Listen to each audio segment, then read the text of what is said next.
We'll go straight to questions today. Let's begin with Mike Griffith, and then we'll go to Anthony Dasher.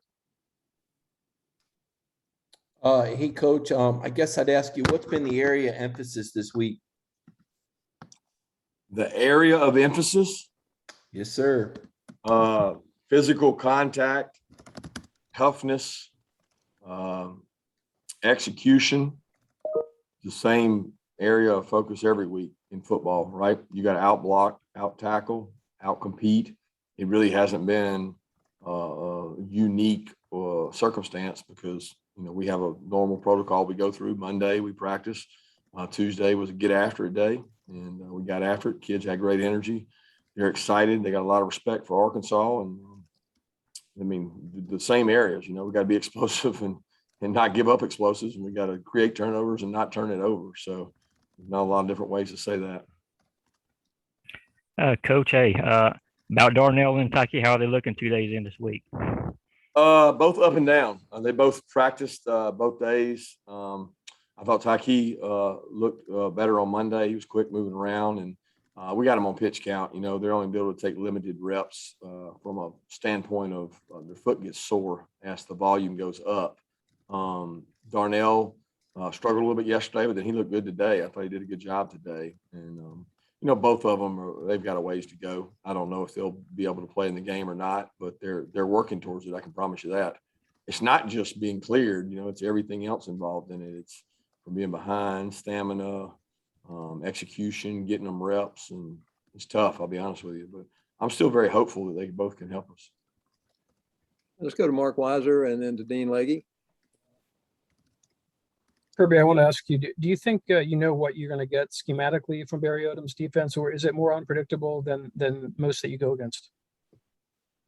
Well, they've been able to change. They've had some different kinds of opponents this year. They've had, you know, Rice. They've had Georgia Southern, which was, you know, a little more option traditional stuff, and then they've had Texas and Texas A&M. So they have multiple packages they can do. Clemson had the same options. So, you know, some of what they do is similar to us, and some of what they do is not. So you have to prepare for more things when you play somebody like that. He does a really good job, you know, of being able to change it up and be multiple. Kirby, and on Saturday, 8 of your most 17 games will have been with Georgia in the top 10 facing a top 10 opponent. 8 of 17. What's that say about your program, and what kind of difficulties does that bring? 8 of the last 17? Is that what you're saying? Of the most recent 17, that goes back to LSU 19. So it's not all, you know, in one season, obviously, but 8 of 17. And it probably says most about our conference, I guess. And I know not all those are conference games because there's probably some bowl games mixed in there. But I mean, that's where Georgia should be, right? It should be playing in marquee games, marquee matchups to be two.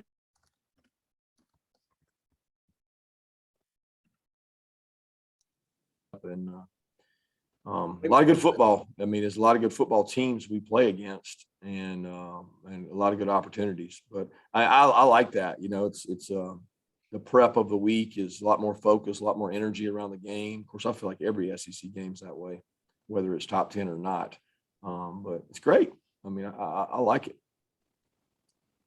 Okay, Seth Emerson and then Jake Rowe. Kirby, lots been made about Jordan Davis was kind of overlooked except by you guys, and you guys saw something in him. We're seeing that also, I think, with guys like Ladd McConkey and A.D. Mitchell and some other guys, that it's not so much that you got under recruited guys and developed them, but they come in and they play earlier than people expect. Does that speak to how much you guys trust your own scouting and evaluation versus what others may think? I guess the answer to that would be yes. I mean, I don't know how other organizations do it, so it's hard to compare. I do know how we do it. And I mean, I don't think any college coach would tell you they make decisions based on what the rankings and the recruiting rankings say. I mean, I really don't think a college coach would say that. I think they do it based on the evaluation they see on tape. And that's what we do, because I really have found that if you go off camp it's a hell of a lot better accuracy than any ranking or anything, even the tape you see in high school. We didn't love AD Mitchell's high school tape, and we were like, man, I got question marks. But we loved him in camp, and we loved his COVID workouts that he did. And I get a lot more accuracy with information. Like, to me, information removes errors. And we're in a game of not making mistakes, right? We're trying to get the right kind of kids. I'm talking about mentally and physically. And we go through a lot of evaluation. I don't think, and I don't know this for certain, but I don't think a lot of teams do the evaluation process as deep as others. Some people fall in love with a player because of a play, and then they just go recruit them. But we don't do that here. We watch a lot of tape, and I'm on my coaches all the time that, hey, the tape and the camp is going to speak volumes to who they are. Trust your evaluation. And we worry about the ones we get, not the ones we don't. And it's helped us. Now, we've been wrong. We've made mistakes as much as anybody, but I do think that character matters more now than ever. And, guys like Ladd, they do a tremendous job and have speed. And I'm like, shoot, man, why would this guy not be a good player? He is. Kirby, you mentioned yesterday about Barry Odom doing a good job of making teams offenses kind of play left-handed. How hard do you guys work on that, both sides of the ball, making defenses, making offenses play left-handed? How big of a factor is that when you guys are game planning for an opponent, just making sure that they do something maybe they're not comfortable doing? Well, we try to defensively. I don't know I don't know that we're as good at it as Barry and those guys, because Barry and them come at you kind of very different schematically. We're probably, I would say, closer to the norm in terms of our league, and Barry and them are not. They're a extremely tough prep because of the way they play. It's just different. I can't explain it to you. You have to watch the tape. Their kids play extremely hard, extremely physical. The strain is enormous, and if you don't match their strain, you're going to have a frustrating day. And I got a lot of respect for the way they play.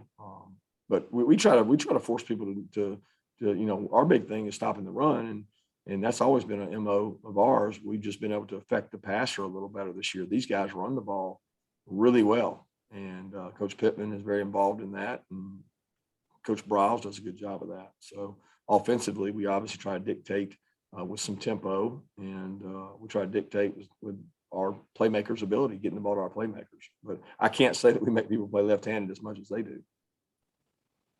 All right. How about Vance Levy and then to Palmer Toms?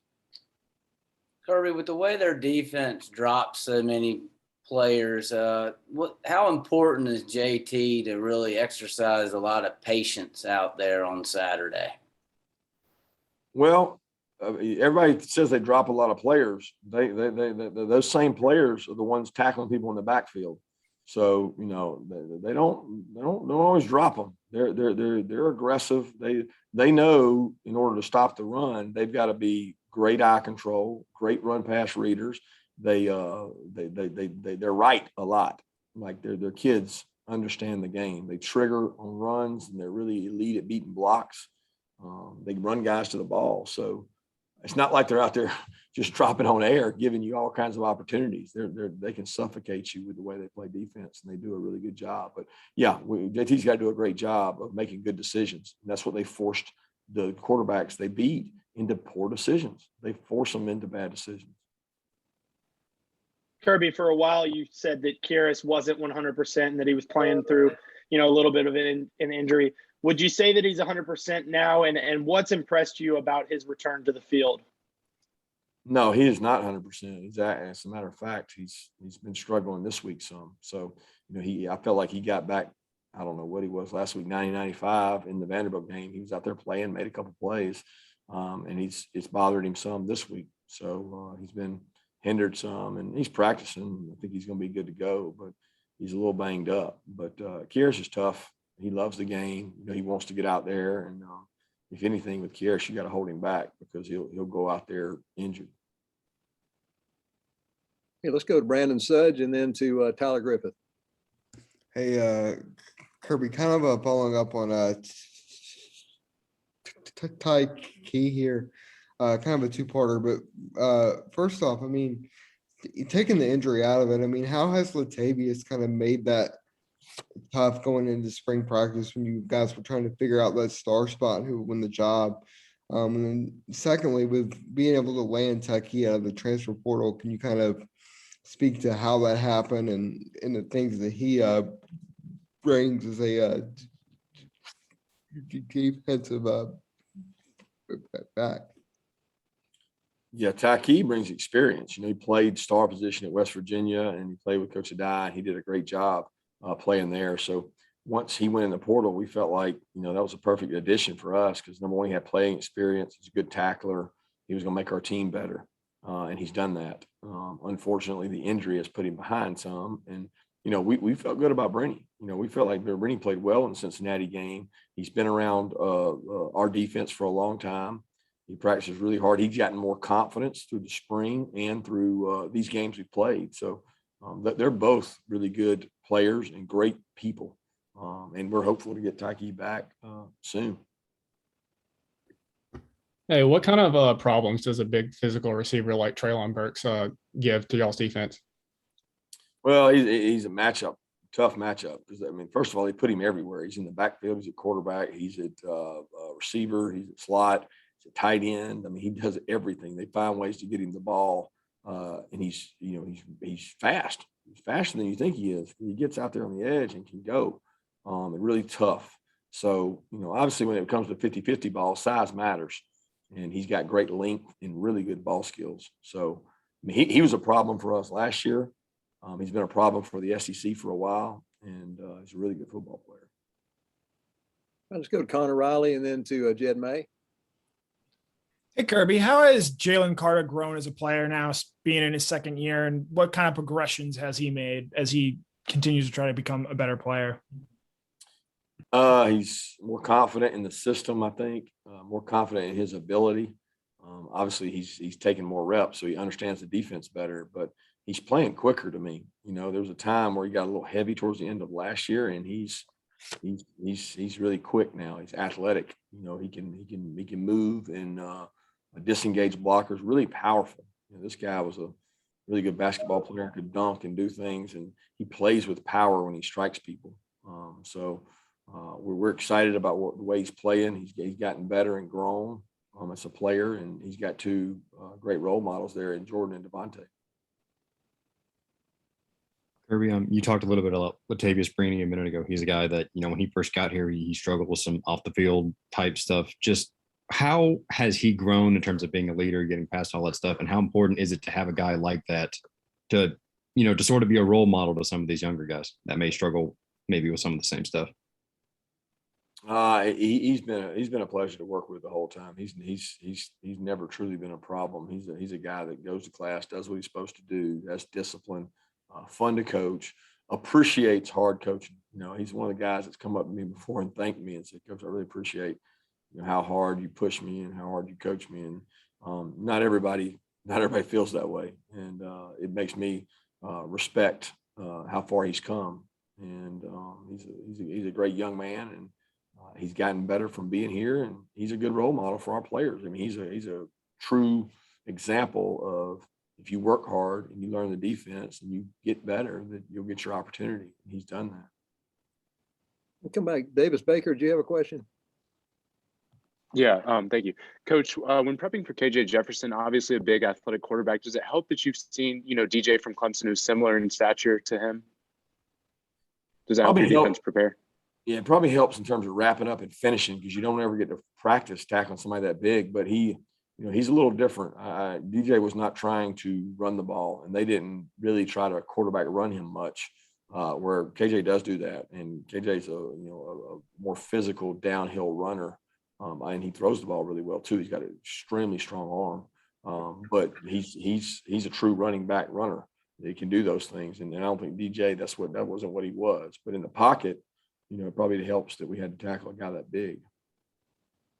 We've got time for two more questions. We'll open up. Anyone has a follow-up, go ahead. Yeah, Coach, I was asking about Robert Bill, kind of the same question Jay just asked about Latavius. Had a little issue a couple years ago, but didn't play a lot the last 2 years, but he's really, kind of was in the transfer portal, but he's really come back and playing good for you this season. Now, Bill's grown up a lot. he's playing good football to us. And we think he's done a good job. He's a kid that's worked really hard. He's had some injuries. He's been banged up some, and just to think how long he's been here and really what he's been through.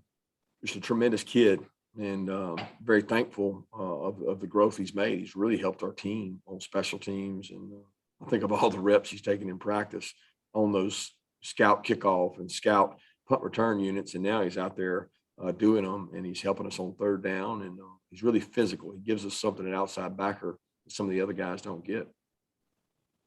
Kirby, what is there one thing that you would credit Coach Pittman with as far as what you learned the most from him when he was on your staff?